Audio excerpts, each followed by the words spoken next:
I love people when they say you're in your ego as if it's an insult, as if it's something bad because of their own lack of education of what an ego is and the fact that we all have it. People think that ego death means your ego's dead, it's gotten rid of, it's no longer there.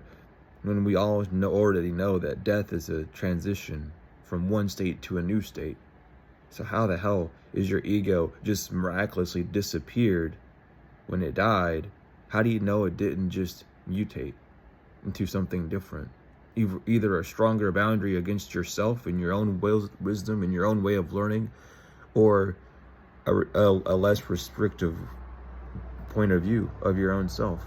People don't think about these things when it comes to ego. They like to ride on this invisible high horse that they just stuck as broomstick up their butt and just kind of have elevated themselves up a little bit higher. Not only are they stuck in arrogance and a bit of tenseness and anger because, well, they got a stick up their butt and they feel like that's a high horse, but it's also because they're too scared to actually delve into what the ego is.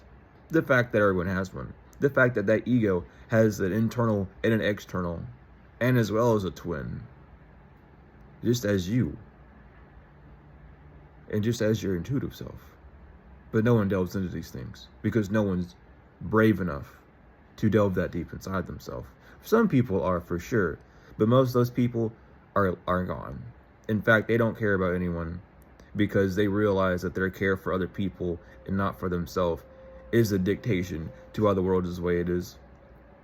There's a few people that are speaking out on it, and by a few, I mean maybe 3 at max. I know 2, and there might be a random third somewhere. It could just be the spirit, but that has told the 2 to speak. But regardless, people don't know what the ego is, which is why if you need to know what the ego is, watch the videos I made. If you want to know more off those videos, get the books, because they'll break down exactly what the ego is, how to get that side of you to see the divine in you, and XYZ. And just because it says the ego doesn't mean that your ego is a demon.